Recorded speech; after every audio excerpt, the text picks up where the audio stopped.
came to the London Stadium. The Premier League is back.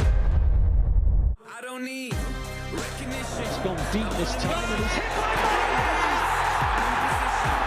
And it's poked in! Oh my goodness! It's Rodri! De Bruyne! They have got the spirit of champions! In goes De Bruyne. De Bruyne! Gündoğan! From the brink of despair! Elation! Manchester City are the champions of the Premier League once again.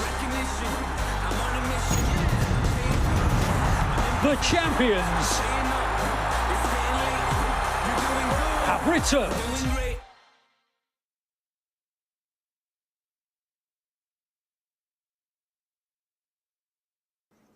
The defence of Manchester City's Premier League title begins right here today at the London Stadium.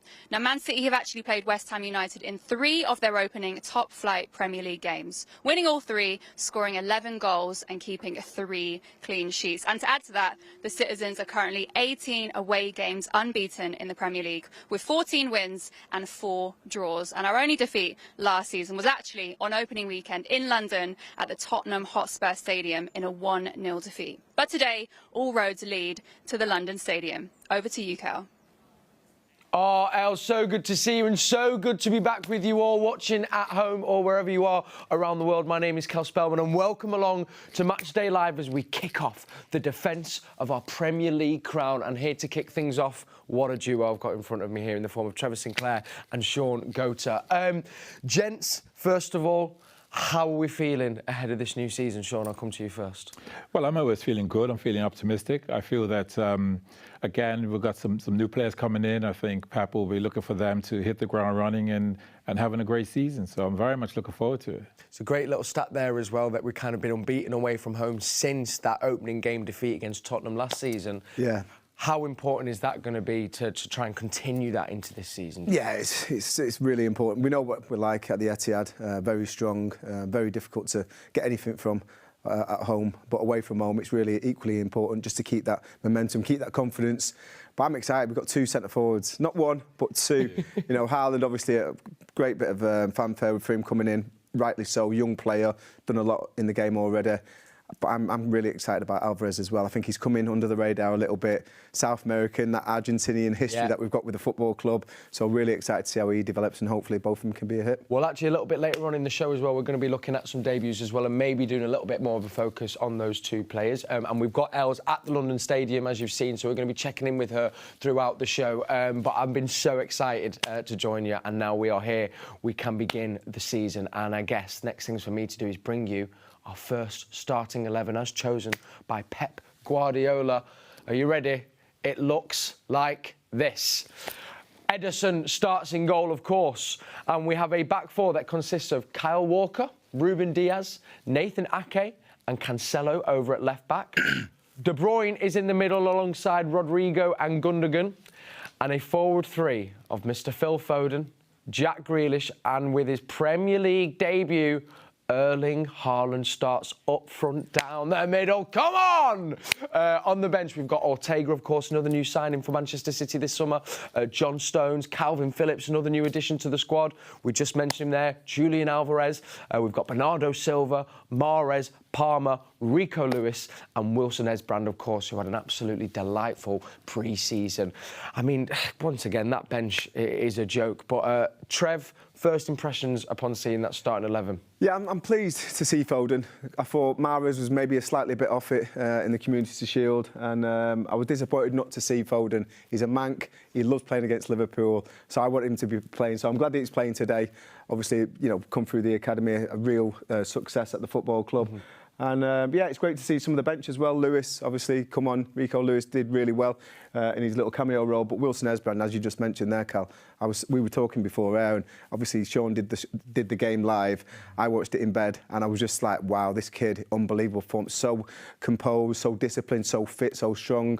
So, yeah, it's great to see. Even though we've missed out on a couple of transfer targets, it's great to see we've got strength and depth coming through the academy. Couldn't agree more. And if we then look, of course, Shaun, you being the striker that you were, and now we've got Erling Haaland himself. He makes his Premier League debut.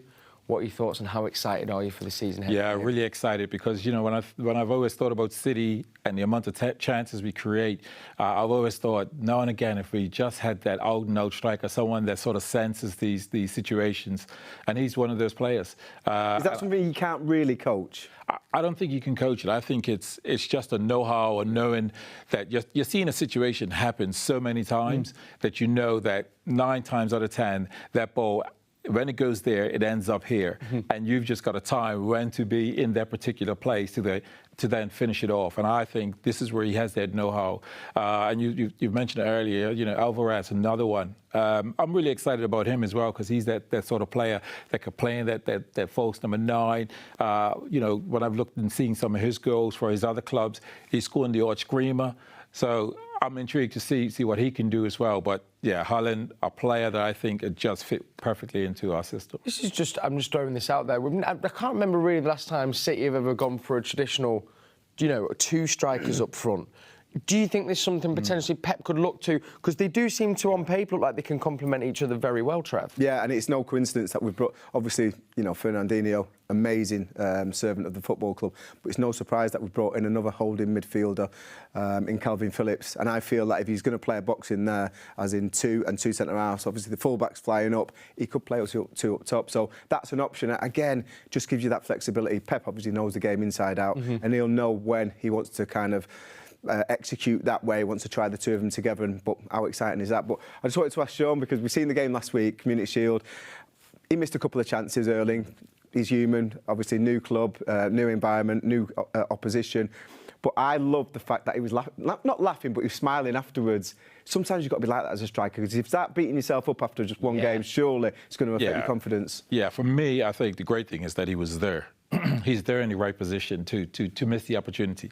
And he would have smiled and thinking to himself, how has he missed that? and that'll just be because it's pre-season. It's just rust. It's just fine-tuning. So the more sessions he has, the more games, the more minutes he has, when those balls come across like that, he'll just be putting them away. There was a bit of conversation as well. You could kind of see, and this is, I think, you know, people probably were expecting him to turn up and hit the ground running, but obviously, totally new country, totally new squad, been here a month. Yeah. We could see the timing sometimes of his runs. We were either just missing it or maybe too late or choosing a different option.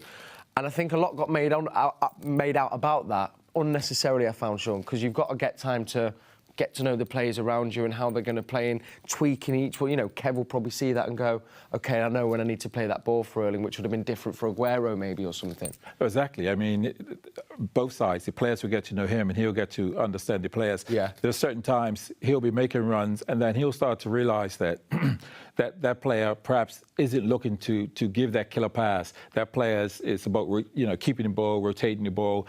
But there's certain players, when he does make that run, he needs to make that run because they're the ones that will look to find him.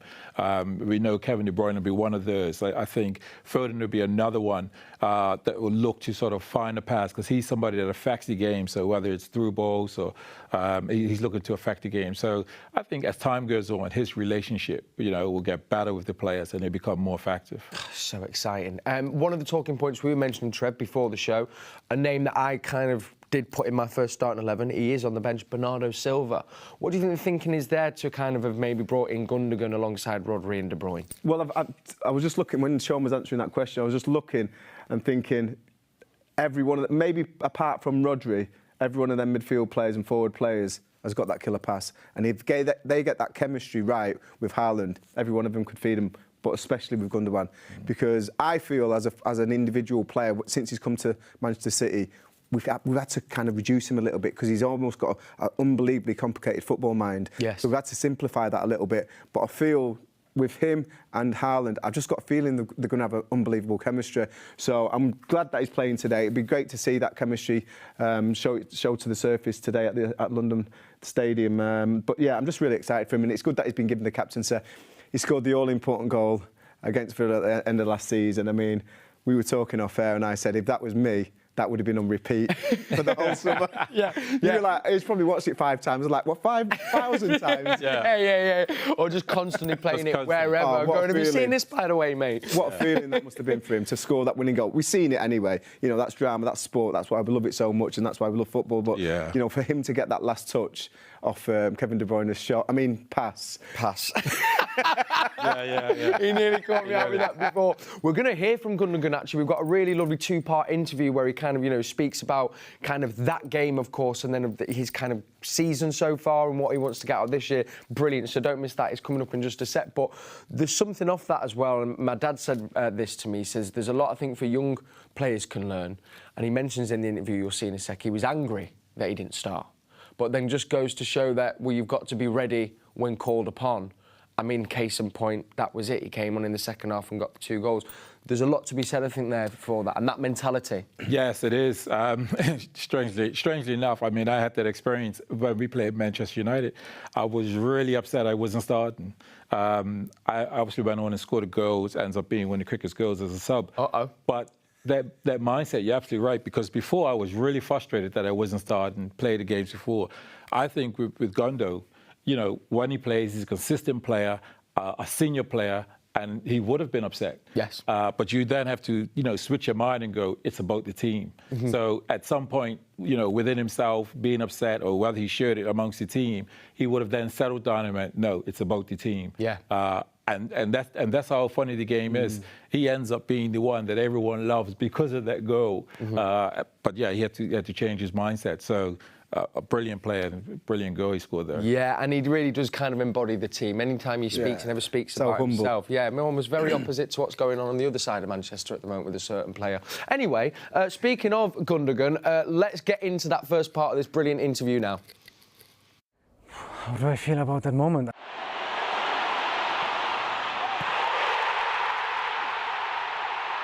In the moment, I probably didn't feel much because I remember coming on, you know, and then after 5 seconds of me being in the game, we conceded the goal, the second one, and it was 2-0, and you know, we were nearly dead, to be honest with you, and we just tried to, you know, pick up the rhythm again, you know, try to create something, get maybe that first goal as quick as possible, you know, to make it 2-1, and luckily enough, we were able to score, you know, good cross from Brahim, and then I had the header, and then after a couple of minutes after that, Rodri scored the second one, and then you could feel, you know, the atmosphere in the stadium, the mood is back, you know, and we just needed 1 goal, and then still 15 minutes to play, I think.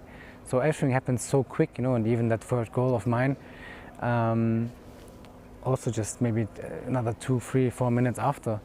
So in the space of 10 minutes, we scored 3 goals, and it's still until today probably difficult, you know, to kind of analyze it, you know. But obviously, it was a day full of joy at the end. I was expecting to start actually that day, you know. I was preparing myself because I was quite sure, I was confident that I'm gonna start the game, you know, and I'm gonna play. And then finding myself sitting on the bench, I was frustrated, I was angry, I was disappointed. But as competitive we are, we always try to make the best out of, or me, I try to make the best out of every situation. And I just, I tried to maybe put that anger, you know, into my game a little bit. And that's what drove me maybe in these 20, 25 minutes that I've played. And maybe that led to these 2 goals. You never know. It's just destiny. I believe in that. Oh, it was destiny, Gündoğan. You definitely subscribed yourself into City's history for the rest of time. If you're watching, you won't be actually because you're about to play football, but thank you. Trevor, Sinclair and Shaun go with me on Matchday Live, and we have got Els down at the Olympic Stadium. Now, if you want to get involved with the show, remember this show is for you. We love to hear from you. If you've got some burning questions maybe for our guests, or maybe you want to pass a comment on the team, you can actually use our WhatsApp number. It's just at the bottom of the screen there. Get your questions in or get your comments, and I'll be reading them out throughout the show. So we'll bring them to our guests in just a little bit. Now, as I mentioned, Els is over at the Olympic Stadium. So we can now head back over there and see what's going on as we build up to our game. Opening game of the Premier League season for Manchester City against West Ham United. We're blessed with many amazing sporting venues here at the London 2012 Olympic Park. And it's actually been 10 years since those Olympics. There's festivals, there's events going on to celebrate that. And one of the arenas behind me is called the Copper Box Arena, and it is the home of basketball. One of the key elements to that sport is skill. And there's no one more skillful than our Riyad Mahrez, who was our top scorer across all competitions last season. And actually, 4 out of 5 of Mahrez's West Ham goals have actually been away goals in London. The Algerian scored 2 and assisted 2 more right here in the capital. So we're hoping for more of that today. Or will one of our other players catch the guest's eye? Thank you so much, Els. We'll be hearing more from you in just a little bit. Let's focus then on Riyad Mahrez. I mean, he's on the bench. As you said, he maybe was a little bit kind of slow, Trev, in the game against Liverpool, but obviously fundamental to the success of last season and almost seems to have took his game up another level with his goal contribution. Yeah, and his contribution in the game, you know, his work rate, he seems to have took all that on board. He's getting better and better under Pep Guardiola, which most players do, let's be fair. Yeah. But he's just so important and he's so reliable. But it's good that his competition places. Alvarez, I think, can play right or left. Obviously, Grealish. You got Foden. Again, you got 2 wingers vying for them 2 spots. 4 wingers, should I say, vying for them 2 spots. And I think that's healthy. I think rotation-wise, you'll be able to rest players and give them enough game time. But also that competition to play in the really big games, which we all want to play in. So I think that's a really healthy situation. He signed a new contract as well. Yep. So I think Pep and the football club have shown their faith in him, and that's like a pat in the back. Keep on doing what you're doing, and if you can, up it a little bit more. So really good. And I guess as well, you know, like you say, there's competition for places. A lot of them now a lot younger than him. He is one of the senior members of the squad, and I guess that responsibility of being an older player to try and, you know, teach and help these young players grow will be something as well now he'll probably be looking to do, I'm guessing, Shaun, as a senior player. Yeah, as a senior player, I think you just take it on. But the funny thing is, the quality is so good with all the players. You know, you look to your left or your right and you just think, well, you know, he's world class. Do I really need to be teaching him anything? You know, you look at someone like Foden and you just think, well, if I teach him too much, he'll take my place. This is the quality that they have. So I think it's just leading by example, and I think setting standards, isn't it? Setting standards, getting there on time, all the stuff around the game time, training, make sure you're training right every day, and you know, setting standards for yourself, but also setting standards for the young players. And you know, I'm sure all Pep's players, especially the senior players, understand that responsibility. Yeah, I'm really excited as well to see, I think, Cole Palmer come into the fold a little bit more as well. I mean, he's touched, dare I say, it's not quite at Riyad Mahrez yet, but it's not far off. And with that whip. Let's move on to the player on the other side then, who is starting. Of course, he had his debut season for us last year. Pardon me. The main man, my best mate, Super Jack Grealish. Shaun, how important is this season for Jack, and how big and great do you think it could get for him? Yeah, I think he can go all the way in terms of what he can achieve. I think, for me, I think we're starting to see Jack, and how we can see there's a lot of stuff we're seeing off the field, his personality. And now we're seeing that it sort of transfer into him being on the field. You're seeing him, you know, some of the social media stuff that he does in and around City, we're seeing his personality. It's now starting to feel more at home. So now when he's on the field, he's just had a joke and a laugh with the players. So he's like, yeah, he just feels at home, and that was his personality. You saw when he was at Villa, he was sort of a leader in terms of the jokes and all that sort of stuff. So we're seeing that now. I think big season for him. I think is a lot more comfortable, and I think we're going to see some really good things from him. Is it underestimated, Trev? You know, and because I think unfairly so, and we always spoke about this, that kind of I think people are expecting the world from Jack. But is it underestimated that it's difficult for any player, no matter the world-class ability that Jack has shown, to be coming into arguably one of the most complicated and technical systems that's been created by a manager? And one of the best performance-related squad as well. You're looking at the talent within the squad. So you're coming here thinking, yeah, I've played against City, I know their kind of standard, but then you get it and you see in training the intensity, the quality, the sharpness, and all of a sudden it can take you a little bit of time to get used to that. And I think also as a player, and I was very much like this, and it'd be interesting to know if Shaun was, as a player, sometimes you want to win your peers over more than the fans. You've done the fans before, you know, you've played in front of the fans, you've never trained with these players, and sometimes you want to win them over. And I think Jack's got, you know, he's got good personality. That might be bravado, a lot of it. I think really he might be quite not insecure, but quite shy. And as long as he knows that the lads are having him, you'll get the best out of him. And I think it's took a while for that to happen. But he started to show his quality. We've seen the goal there against West Ham. We've seen the performance off the bench against Real Madrid. You know, so unlucky not to score. World-class save by the goalkeeper there, and a couple of other situations. And I think he's had a good break. Listen, we all need that mentally, physically. He's had a good break. I think he's ready to really have a massive impact at Manchester City this year. I think you just said it there, pre-season. I would say probably the standout player for us in pre-season. Yeah, and bodes well. Again, that's because he's feeling more comfortable now, and you're absolutely right. You want your players, your teammates, to be having you.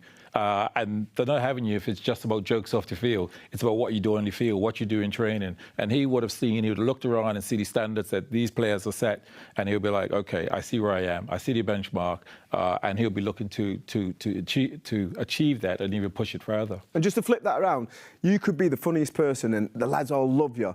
If you're not doing the business on the pitch, they'll soon drop you out. Yeah. And vice versa, you could be as shy as you want, very antisocial. But if you do it on the pitch, the boys will be having you. Yes, and it's nothing. Football will never change. And you get all different characters and all different personalities. As long as you're doing the business in training, as long as you're doing the business on Saturday, they'll be having you. Yeah, and a final word, because we can't not mention that he was the man that assisted Mr. Haaland with his first goal.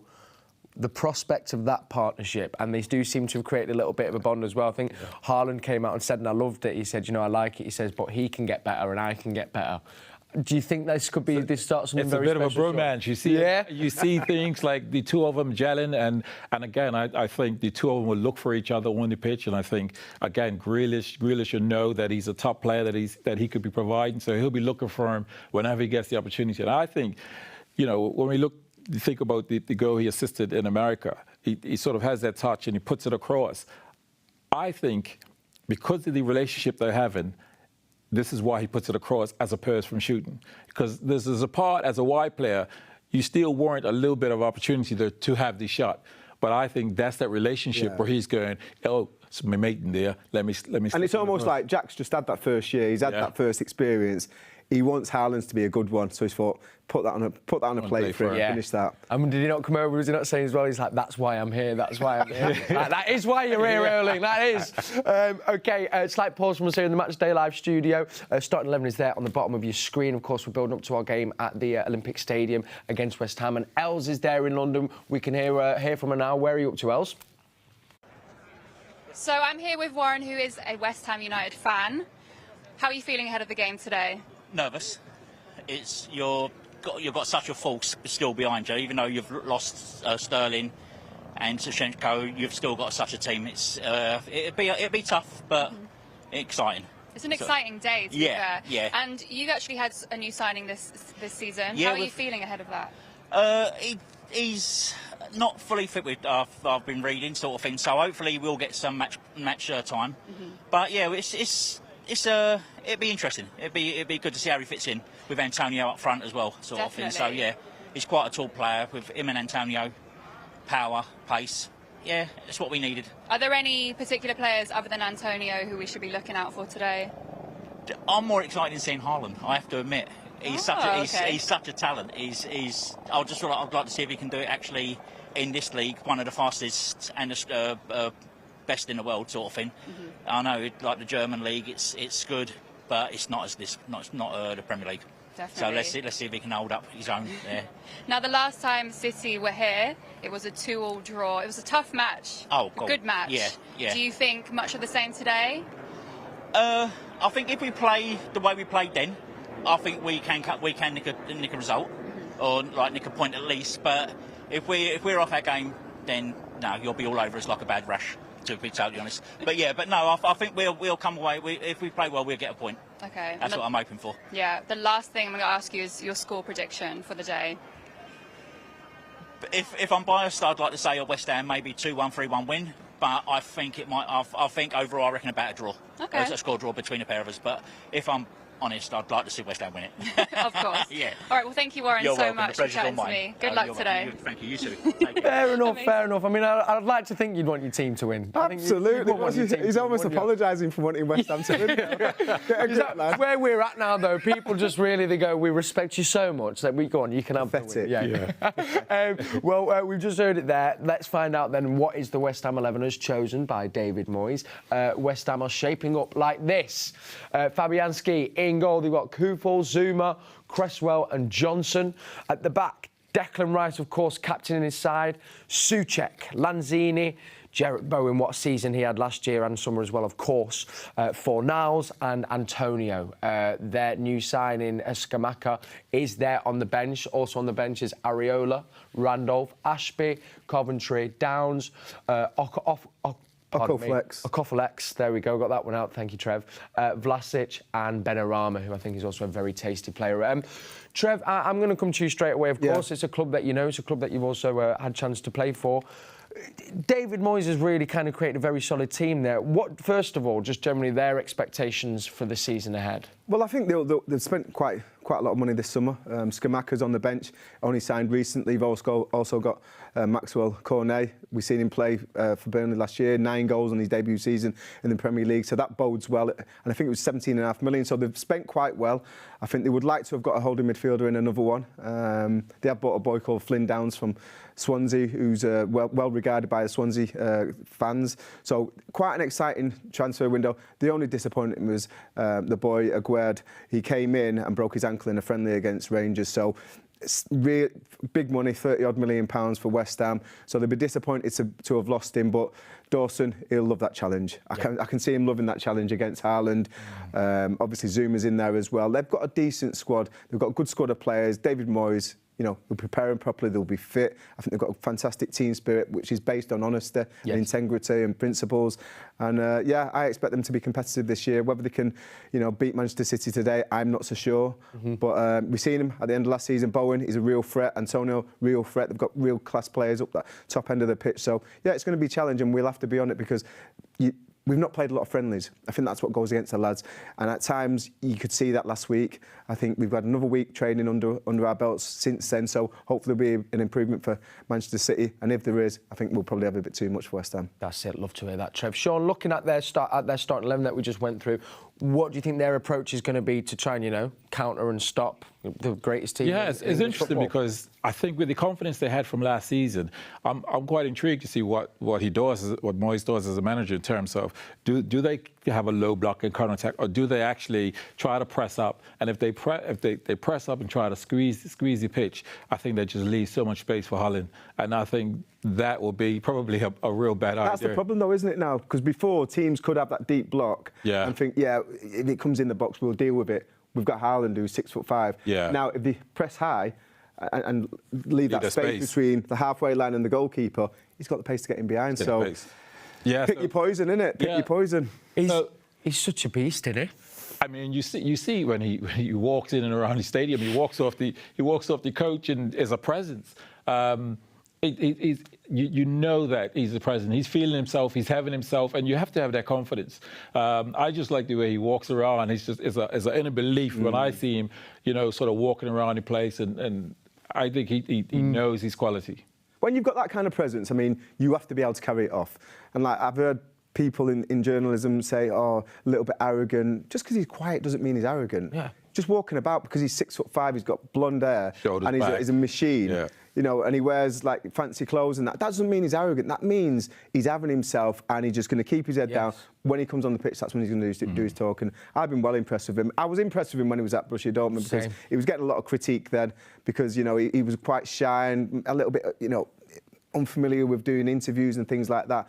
He's 22 years old. Yeah. What was we doing at 22? Couldn't put a sentence together. So, you know I mean, he's doing well. I can't wait to see him, you know, prove all them critics wrong. Oh, I couldn't agree. And, you know, I thought I couldn't have... Jack Grealish and Phil Foden, they're my boys. It's very quickly going into that group for me, I'll be very honest with you. When you, of course, though, you'll know as well, you know his dad, he seems to have great grounding, and the arrogance thing I don't get, because if you've watched any of the interviews he's given since arriving at City, he actually he's very eloquent, but I feel he's very grounded. He's actually quite funny. There doesn't seem to be any any of that arrogance shining through? And I guess that also comes from your upbringing and your parents and your friends. You know? Well, that's exactly it. I think is the upbringing. I think his father would have told him in the game, and he would have experienced this. No sense, playing well one week or doing well and then boasting about it and having this arrogance and then not delivering the following week. You're better off being humble and going out there and delivering week after week. And I think he knows that from his previous clubs, but now coming with the world, the world is seeing and what is he doing, what's he delivering. I think he'll just, again, continue to be this humble person and just deliver. I don't know what it is, but when I'm just looking at him walking around, I'm like smiling. You know, that's me. Honestly, I feel like I could cry when I watch him. Mad. I think he's living his best life, and he's deserved everything he's got. He's worked really hard. He's been very successful, and now he's amongst a group of players that hopefully can deliver him everything he wants in football. I think this is going to be a question I'm going to be asking most times I'm presenting this show. When you are David Moyes or West Ham, it's not like, even last season you go, all right, if we can maybe put 2 on Kevin De Bruyne, might be all right. But now, Jack's had his season. You got Erling Haaland coming in. What is a coach or players doing to try and combat the level of class and talent that is on show? Because you can't put 2 on one man because you leave 1 over.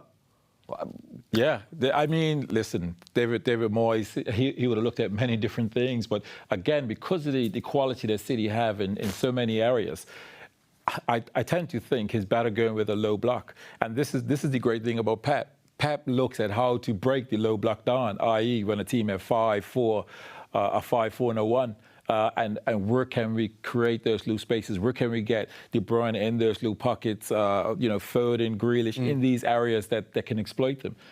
Because of how we dominate the ball, Pep's looking and thinking, how can we get our players in these areas? And then how can we slide balls in? But I would think from David Moyes' point of view, I would think it'd be best going with the low block because we have players in so many positions that can hurt them. Yes. Whether that's a Gündoğan on the blind side, making a blind run, Foden, in a wide position with his one-on-one dribbling skills, his ability to drive through. Haaland with his runs and pace. It's just so many areas, and De Bruyne with his passing. It's just so many areas that we could exploit. And I guess the other important thing just to remember is as well, as much as this is where we're at, last season, we couldn't beat them here. We were very lucky, actually, to be fair. We went 2-0 down. Yeah. They also knocked us out the cup earlier on in the season. Penalties. So was I. Killer. So there is something about this West Ham team that works against us. They're a good team. And listen, just to go on top of what Shaun's just said about when you're defending against all these top players, the fundamentals stay the same. Stay on your feet, get across as a unit laterally, get tight, communicate with each other, don't dive in and make them work for it. And sometimes teams find that very difficult to break down, especially if you've got really good athletes, which you have in every team in the Premier League, and they stick to task and they don't make any big mistakes. If they're 95% perfect today, they can win this game, West Ham. And that's what Moyes will be hoping for. No lacking of concentration. And it's when you get tired and fatigued, because without the ball, it's much more difficult to play football and to work. So they'll be moving the ball. Manchester City will be trying to get West Ham players to move out of areas to then go and get overloads in them areas to then get the ball into dangerous areas. And the last thing that I'm going to say about this is a couple of times last season when we had teams on the rack, I think we need to have pot shots from 20, 25 yards because that draws players out. And all of a sudden you can feint to shoot, little 1-2, and you're in the heart of where you want to be then. So there's loads of different things to think about. But listen, West Ham will be up for this. It's the first home game for them, and they'll be wanting to start well. And, they've got a new capacity crowd, 62,500 in the London Stadium. So it's all set up to be a great atmosphere, and let's hope we get a good display. Yes, absolutely. I mean, he looks up for it, I'm up for it. And off the goals thing, I know Foden and I think it was Mahrez as well. I mean, saying they even want to add even more goals to the game, which probably will then be those ones you talk about. I hope so. Fantasy team. We'll get onto the fantasy. I don't know. We're talking about fantasy football in just a little bit. But before that, as we know, this show is for you. We want to hear from you. We've got your WhatsApp questions rolling in. Keep them coming in. But we also love to sit down with you. So we sat down with 2 fans earlier on in the week to find out what they made of last season's success and, of course, the summer transfer activity so far. Tom, you're nice right, Nick. Yeah, Tom. I've been a City fan for all my life, but since '99. But probably following City since 2006, 2007. Don't say 99 because that made me feel very, very old. I think my earliest remember of supporting them and being bothered by them was when I was about 7, which, God, that's a long time. We'll stick with a long time. Just go with that. Long time. Nice. So I think we've got some questions. Go on, do the honours. Let's have a look. The most exciting player for the upcoming season? I think the obvious answer for this for me is Haaland because of everything what's come with him. And I think this is partly my dad's fault. I'm really excited about seeing Alvarez. Yeah. Partly, like me and my family have a joke about if there was like a burning house and me and Alvarez were in it, Alvarez would come out the house first. Nice. It's, you know, he's young, and obviously whether him and Haaland not having the spotlight on each of them, it could. I think I'd agree. I think we kind of know what to expect with Haaland. We've seen Haaland play obviously a lot more than I have done Alvarez. So for me, I'd agree on an Alvarez front. He's looked good through pre-season. Obviously scored at the weekend. It's just that sense of not knowing what to expect, isn't it? We all know he's done well in South America, but realistically, we've watched far more of Haaland than we have Alvarez. So it's that sense of the unknown, I suppose, which makes him, for me, I'd agree with that, a little bit more exciting. That's what's than exciting, isn't it? Yeah. But yeah, happy days. Okay, shall I have a go? Yeah, go on. You grab the next one. Most important player? Oh. For me, I'd say the same thing every season. Kevin De Bruyne is... Kevin De Bruyne, or maybe Rodri actually. On the back of last season, Rodri for me was our most improved player last year and so important to the way that City play football. Yeah, Rodri's, since we signed him, he's come in, got himself, made his place, and now he's like smashing it. And those shots... Yeah, it's just, I sit side on, so they're just beautiful, finger beauty. Quality. I see your points and I agree, but for me it's Ruben Diaz. Yeah. And obviously, I don't want to compare him to Company, because obviously Company's like my age. Company's obviously was with City for longer, he's kind of grown, but obviously when Ruben Diaz got injured, we weren't bad by any stretch of the imagination, but it's just I do think we do need that calm but strong demeanour on the back line. So I don't know, I guess we've got a defensive one and we go straight through, defence through to attack. Something for everybody. Yeah, I think you can make a case for either. I'd pip it to Rodri on the basis that I think just on the back of last season he was so important. On the back of, obviously, he missed the Champions League final a couple of years before. Big hit for him as a player, and then to come in and play like he did last year. He scored that goal against Villa out there, so to get us back in the game, he's just been so important over the last couple of years. But I think you can make a case for either. But I feel like you're changing my mind. I'm turning. Go on, get another card because I'll change my mind again. Haaland will score 20 plus goals this season. True or false? I think he's going to score 22. Because it was the first thing which came into my head. There we go. I think all competitions, I'd back Haaland to score. If he stays fit, if he gets enough game time, I think the service he'll have, the players around him, his ability in front of goal, he's scored goals everywhere he's been. I think comfortably, if he stays fit, 20 plus goals. And I think, controversially, I think that miss at the weekend is a perfect thing for him. No, but it was... Obviously, the result wasn't ideal. It's not what any of us wanted, but I think it's kind of took the pressure off City a little bit for us, because I thought the team was like, brilliant, we're going to win this 84-0. It's going to be ours, going to win everything. Yeah. But then it was that acute realisation that that's not how things work. So I agree with you. I think it was quite a good thing. Haaland will feed off that. I think that miss will be a case of, right, that's my one out of the way, and Premier League starts this weekend, and here we go. So I think Haaland, I don't know how many he'll score, but I think 20 is, you've got to be expecting at least 20 from him this season, and I think he'll comfortably get past that. Exactly. He's some man, innit?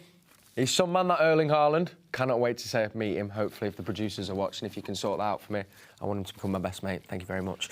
In the studio, Trevor, Sinclair and Shaun Gota. We're about to play a little game of higher or lower, but just a little update on our under-21s. For those who love to follow our academy, as we know, it has been, title after title across the age groups, and they've started off their season so well. Against Liverpool, they have won 3-0, so massive congratulations to our under-21s. That's a big result. And on the other side of Manchester, 2-1 to Brighton, full-time. So, make of that what you will. It's not fair, I apologise. I do apologise. It's not classy, that's not classy. Tell you what is classy, this game of higher or lower I've got for you, gents, OK? You ready for this? Ready. In honour of our Norwegian sensational striker Haaland making his debut, we've got a game of higher or lower. I'm going to read through some Premier League Norwegian players. You have to tell me who had more appearances, higher or lower, OK? Ooh. So we're going to begin with Martin Odegaard, of course, now captain of Arsenal, Mikel Arteta's Arsenal. He has, well, they've got here 50 Premier League appearances, but I think you'll find it's 51 after yesterday. Thank you very much. Just can't get the staff check. You have to do everything on this show. So there we go. We've got Odegaard at 50. Up next, I think it's Fjortoft. Jan Alge Fjortoft, as he had more or less than Martin Odegaard. Higher? Higher. Both saying higher. Let's have a little look. Are we together or are we against each other? Are we competing? I think, what do you want? I think, what do you... Yeah, well, he's up. If you're on the same page for now, you're together, and then We're together. someone goes the other way. Yeah. There we go. OK, up next, we've got Stefan Iversen. Stefan Iversen. So that was 84 there for before. His Premier League record against City was 2 games, 1 win and 1 loss. As he had played more or less, higher or lower. Trev, say You know what? I'm going to go with Tricky Trev. I'm going to go with Tricky Trev. I'm not sure. There's a little bit in me that thinks higher, but I'm going with Tricky Trev. Tricky Trev. We're going lower. Let's see.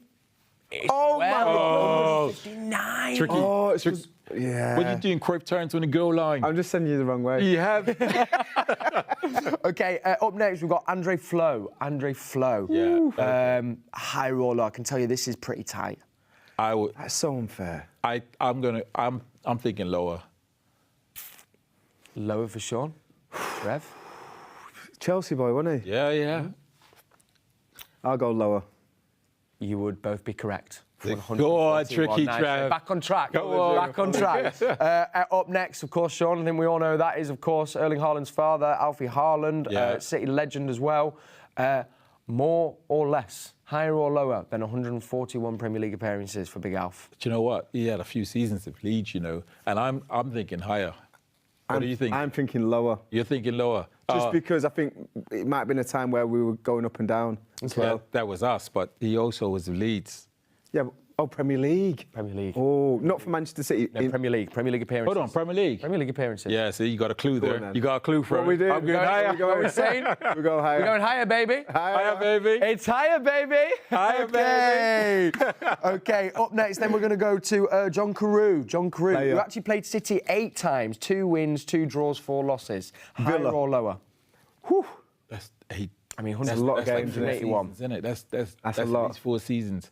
Where did he play up north? Did he go to? I'm going. That's over 200. This is a tricky one, you know. Is this close? It's not as close as you think, no. I think. What are you thinking? I think lower. You think lower? Yeah, because that's like a good. Yeah. Last time I followed you, I'm thinking higher. Go on then, let's split it. It's lower. Yeah. Oh my God. All right. Come on. Okay. Up next, we've got Josh King. Josh King, and he's the player who's played against City. Oh no, there's one more. John Arne Riise later on, but he played City 12 times and lost all 12 times that he played us. Bless him. Times. Yeah, Josh King. Oh, Josh King. 12 times. Josh King play for? Bournemouth. Bournemouth, innit? But I'm thinking, has he had like 5 seasons to play against us? I'm going to say higher. Higher. I'm going to go You're higher. spot on. 204. Yes, Josh. 204. Following up Josh King, Henningberg. Higher. Higher. Yeah, Straight up. yeah. Love that. Of course, He just finished playing, 275. did he? 275. That is the... 1,000 games. That's the highest out of the lot. Yes. Well, is it? Because up next, we've got Gamst Pedersen. Good player for Blackburn back in the day, wasn't he? Yeah, but I'm going to say lower. I've got to say lower. I can't see him playing that Yeah, many I'm games. gonna say lower. Well played. It's tight, though. It is lower, 260. Yeah. Oh. Followed up with Ole Gunnar Solskjaer. Oh. It's got to be more. It's got to be. Even it's not minutes, it's actually got on the pitch. Appearances, yeah. It's got to be more. It's got to be, yeah. Yeah, it's got to be more. It's actually lower. Oh, my God. 235. 235. So The surprised. Reds would let me down, would they? Of course he would. Can you... So we've both had 2 losses. 2 losses, yeah. But to be fair, this has been tight, this one. This has been a great game of higher or lower. John Arne Riise. He was at Liverpool at least 5. Premier League record against City. Played us 15 times, 6 wins, 3 draws, that'd be higher. 6 losses. I'm going higher. I'm going gonna straight go- out. I'm gonna go I'm higher. going straight out the blocks, higher. Straight up, you'd be correct. He is the most appeared in our list, 321. Well Unbelievable. You can lift the trophy with me, Trev. Yeah, we'll share it. Yeah, we'll share it. Honestly, given how close and tight they were, I thought you did very, very well there, to be fair. Yeah. Very well, gents. Right, I don't want to do this, but I'm having to do this because they're telling me in my ear, fantasy football, I don't even want to talk. I don't want to talk about my team. Now, what I do need to say first and foremost is we want you to come play with us. So we've set up a very special league where you can come and we're in there. All three of us here. We've also got Nader Manu, we've got Jolie and Lescott. We've already had 12,000 entries into this league. All you need to do is use that code if you're on fantasy football. Come get involved, play against the City legends. And, of course, we're going to be giving you a chance to win a signed shirt as well at the end of the month. So if you're thinking, I want to get involved in that, my football knowledge is superior to yours at the moment, definitely mine. Get involved. Trev, how's your team been doing for the first week? Not bad. I made a big error. I thought that Arsenal would find it difficult against Palace, and I brought Zinchenko out of the team. As one of my defenders, he got 12 points. Buzzing. So if he was in my team, I'd be pretty happy, but I've got 30 points. But I've got some players on display today. Who are you playing for you today? I've gone for Foden, Diaz and Haaland. I fancy Foden score more. Yeah. Haaland, obviously, I think half the country's gone for him or more. Yeah. And Diaz, I think, set pieces is going to be really strong this year, so I've gone for them 3 City players. I like that. Who's captain Haaland? No, I did Nunes because I thought they'd find it a lot easier than they did against Fulham. Nunes? Yeah. I'm letting that one slide once. Good man. Once. Yeah. He did well. He got an assist. I know, scored, didn't and he? that's what killed me as well. Everyone who's got Salah in as well and captaining him, goal and an assist, please. Please. Louis Diaz did nothing. Anyway, Shaun, how's your team looking? Well, you know, I made a schoolboy error. Oh. I actually didn't choose a captain. Didn't realise I went off the whole, 11 captains. My philosophy is 11 captains out there, realising schoolboy error, innit? So that was a fresh little mistake I made. You're a young coach. I mean, it's all right. That's it. I'm young double error. Sure, that makes me feel so much better. The worst thing is, you didn't choose a captain. I'm still only on 8 points. Oh, no. My 3 bench players are Moutinho, Tomiyasu, and I can't remember the third. None of them are playing. My Brighton keeper's given away a clean sheet. I can't remember my whole team, but I've gone for Addison. I just went, there's some clean sheets there. Yeah. Kevin De Bruyne. I don't even know why I didn't choose him as captain. He's my captain, actually. That's my only saving grace could be Kev today. And I'm going for Haaland as well. I just know there's goals there. My sneaky City one was Ake, because I knew he was playing pre-season at Port City. Yeah, scores a lot from set pieces and that.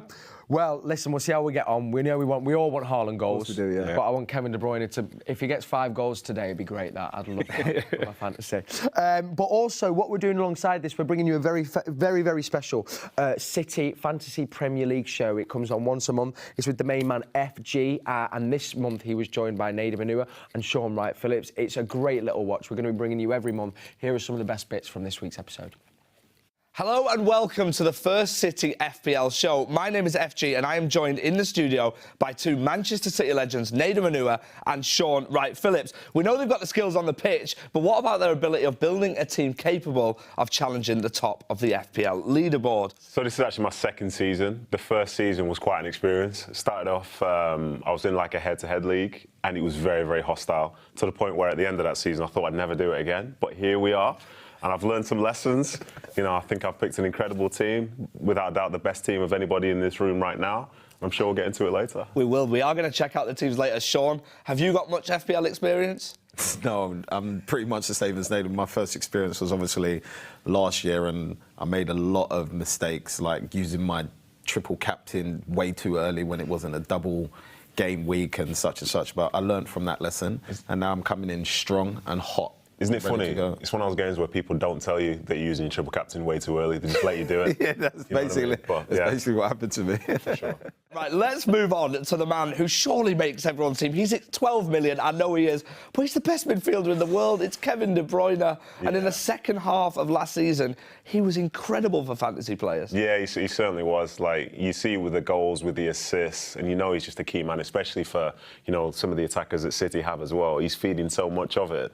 And that £12 million, again, it's so heavy. It's so heavy. But it's Kevin De Bruyne, so for me, I had to put him in. Shaun, he has to get in everyone's team, right? He didn't actually get in mine. This guy. I'm devastated about it. This guy, yeah? Oh, my word. I'm devastated. I had to make a decision. It was Haaland or Kevin, and I went with Haaland. I've gone with goals every weekend, basically, is the way I picked it, because I needed more in my midfield than just one player. I needed a lot of scorers, and when the team comes up, you'll see later on in the show. We will see later on. Erling Haaland, 11.5 million on fantasy. He's got to get in everyone's team. This man is going to surely score, especially in our team, Shaun. He's actually a bargain, I think, at 11.5. I think if he gets those chances, like in the game we've seen him play, in the Community Shield, he had, 3 chances, and people say he played badly. Imagine those 3 chances when he's playing well. Yeah, he's going to score a lot of goals. That's the only thing that's not in his favour in fantasy is the fact he's in as a Foden, not as a midfielder, though. You know what I mean? Yeah, okay. These are the things you have to weigh up. I get it now, it's year 2. You know what I mean? People say year 1's a down year, year 2, I get it. And I think I'm going to rise to the top. I don't think he got enough goals in the middle. He's not maximised that potential. Yeah, You know, when the goals come, when you're getting 5 points for goals from midfield, I'd expect to see a better form than that. One thing I will say. Very good. But this isn't football, this is fantasy football. You know One thing I will say is the budget was a little bit tight in the midfield. All right, so how about this then? I needed Haaland and Kevin. So is that what you started with? They were the first people. They were the first. Straight away. Isn't it amazing? After you put those big players in, you see the money dwindle. Yo, how am I going to do this? And then before you know it, you're doing that section where you go right down to the £4 million players looking around. This guy's got 3 right backs in. It's like the England team. You know what I mean? It is the England team. It is the England team. So I am joined by our very own FG. Hello. Firstly. Hello. I'm very excited to be here. It's the first time we've worked together. I know, the atmosphere is... Here we go. The atmosphere is really, really ramping up right now. FG, I need a score prediction from you. I am going to go with 2-0 Man City. It's first game of the season. Hopefully we can start how we mean to go on. Obviously last year didn't go very well, but I'm confident-ish. It's true, and we're defending our potential third Premier League title in a row. How do you feel about that? How crazy is that? Yeah, I thought retaining it was good, but if we win 3 in a row, yeah, that's going to be good. I know, and you recently filmed with Shaun Phillips, Nathan Manua. They're like your idols, right? So how was that?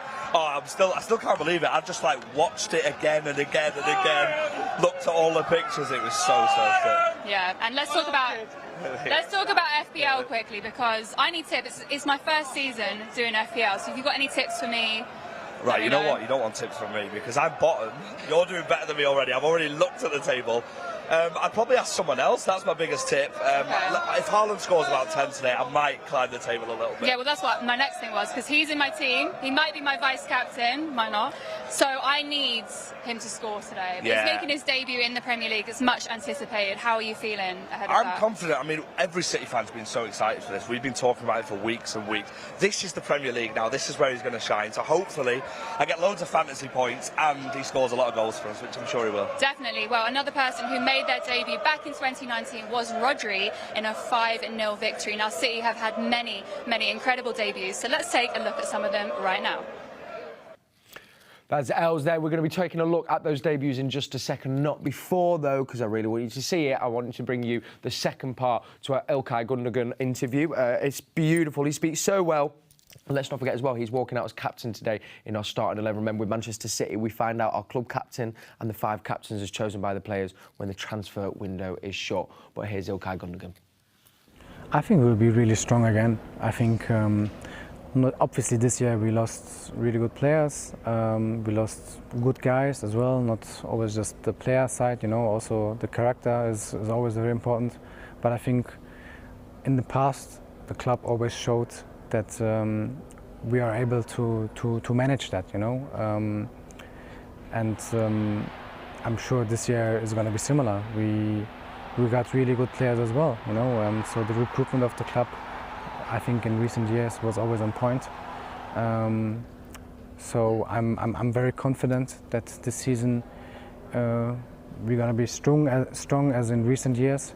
We're going to fight for the Premier League again. We're going to try to do our best in the other cup competitions and of course also the Champions League. So we are again aiming for the highest rewards as every single year, because I think also maybe this is a little bit our fault, but we put the standard quite high. The bar is quite high right now. So yeah, this is our plan for this season, and we will try to get everything and go for everything. That's Ilkay Gündoğan there speaking in a brilliant interview, and we played the other part of that earlier on in the show, which you can go back and watch if you missed it. OK, so we mentioned there about debuts. Now, I just wanted to ask you quickly, as El said, were any first team debuts that stood out to you throughout City's history? I think Shaun's debut when he came back from Chelsea. Obviously, I was at the club when he went to Chelsea. It was a massive loss for the club.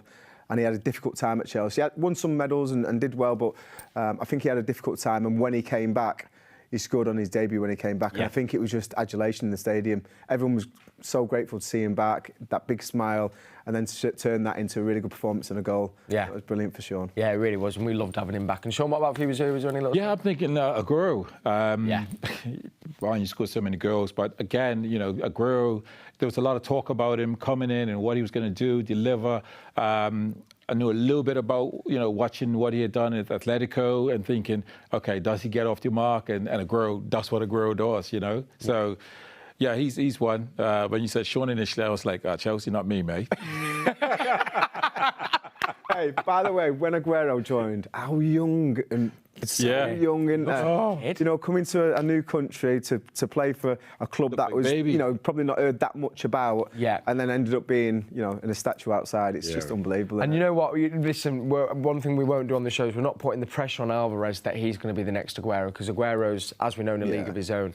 But the few similarities we're seeing, he's got the little celebration now. There was a great picture that got put up of Pep with his arm around him pointing that mirrored the Mancini. You know, you just see little synergies and you're like, I don't know, it could be a beautiful thing. And he's got absolute Hulk-like legs. Hulk legs, yeah. He's got the quads. You want his quads, Jack's calves. That's what you want. That's what you want. There it is there. You just talk about the main man, Sergio Aguero.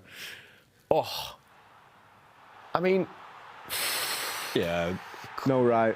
Absolutely no right to keep that ball. You can just keep enjoying. This is the thing. We can't not enjoy this. Well, this strike, does the ball move about 4 times? But that's something that, you know, you see Luke clips of Alvarez. He has the ability to score like that. He scored goals like that. And I think when we see him taking shots outside the box, that's when I know he's really at home. Yes. I think, confident, Yeah, because right now, I think when he comes on and when he plays and when he starts, I think he'll probably be... Is there something slightly better on? But when he was scoring goals for his other teams, he's that confident. No matter who's making runs, he's just getting it out of his feet and he's just hitting, you know, rockets. So I think that will show me that when he's really at home, when he's having these shots outside the box as well. Lovely. Well, listen, gents, I've got a few WhatsApp questions to bring you in just a second. Not before, though. I'm going to head back to Els because I believe she's found a City legend and a man looking very handsome in a suit. Who have you found, Els? So, before we get our final thoughts from the guys in the studio, I am joined pitchside by City legend Paul Dickoff. Hello. Hi, how are we doing? Lovely day, isn't it? It's a lovely day for it. We're here, the players are warming up behind us. What are your thoughts ahead of today's game? As always, I'm super confident. Absolutely buzzing, looking forward to it. First time I've been to the London Stadium as well, so great place to come and great place to come play football. Beautiful stadium, beautiful atmosphere. I mean, outside it's really been loud. The fans are properly showing up today, and obviously the elephant in the room is Erling Haaland starting for City today. How are you feeling ahead of that? Well, I've just backed him again to be first goal scorer.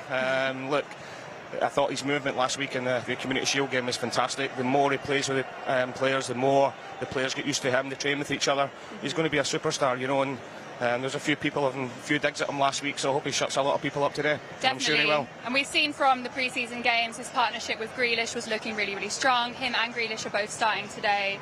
We've got KDB on the pitch. I'm feeling confident as well. I'm not going to lie, Paul. Yeah, and Phil Foden as well. You know, delighted to see Phil back. You know, he obviously, for other reasons, he couldn't make it on the tour. So to see him back in the team first game of the season, you know, what a front three. Haaland, Foden, Grealish with Bruyne in behind it, you know. So, look, if you create chances for Erling Haaland, he's going to score goals. And we've got the creativity and the people with so much talent on the ball that can create chances for him. Yeah, definitely. And the Premier League is officially back. It's been the first weekend. Were there any other teams that have impressed you in this opening weekend? Yeah, I think I've got to say Tottenham. You know, I like to look at them, some of the signings at the start of the season. I thought Fulham were excellent yesterday against Liverpool, really rattled them. But I think that some of the signings Tottenham's made, Conte's been there quite a long time now. You know, you can see his style of play really rubbing off on them, and Tottenham look really dangerous. Definitely. To finish off then, let's get the all-important score prediction from you today. The first game of the season, West Ham. What is your score prediction? It's West Ham 0, Manchester City 3. OK, I'm doing 2-0 That's how confident I am. We're feeling confident over here, so let's go and get the thoughts from the guys in the studio. So back to you, Cal. Thank you, Els, and thank you, Mr. Paul Dickoff. Love the confidence. Love the look down the camera as well. Do you know how confident that was? I'm telling you. Straight down the barrel. I felt that. So, listen, you guys get thinking because we're going to get your predictions in just a moment. Not before that, I'll put a few WhatsApp questions to you. So I'm going to put this one to you, Trev. First one came in from Ben Askew, who says, is there anyone from the West Ham team you would want to see in a City shirt? Declan Rice. Yeah. Yeah, straight away. I mean, it's somebody that I've looked at over the last few years and just thought every year he gets better and better. Obviously, we've seen his performance in the Euros last year for England. Thought he was outstanding. He's got a great relationship with Calvin, as we've seen in the Euros. And I just think he's a very composed player. He's got great energy, can get around. Reminds me a little bit of a young Fernandinho. Yeah. Maybe not as quick, but I think he's got the ability to get to the levels that you need to be a Manchester City player. So that's one player that I'd definitely like to see at Manchester City. Totally agree. And last one for you, Shaun. As you can see, these are live pictures. The boys are in the tunnel. They're getting ready to come out. This was Mohammed who said, are you expecting City to create more up front with the new players comparing to last season? Create more chances. I mean, scoring, 99 goals last season? City always create loads of chances. So will they create more? Potentially. I just think we have players that can finish off opportunities. Take more. Yeah, absolutely. 99 problems, but the goals are none. Yeah. Get that on a T-shirt. Get that on. Listen, Puma, if you're watching, you're smashing it. Let me tell you. Get it on a T-shirt. Get that on a T-shirt. Right, gents, the players are coming out. So quick predictions for you before we head over to Alistair Mann. And remember, you can come join us at half-time and full-time. And City Plus and Recast is the place you can go back and watch the full game when it's finished. Prediction from you, Trev? Respectable. West Ham 1, Manchester City 2. Yes. Shaun? Yeah, I'm thinking it'd be a tight one. I think 2-1 to City. Brilliant. So no clean sheet from our City defender then. Fantastic. Well, here we go. Let's watch Erling Haaland make his Premier League debut. Let's watch Manchester City kick off the defence of their Premier League crown. Over to Alistair Mann. It's so great to be back with you, and we'll see you all at half-time.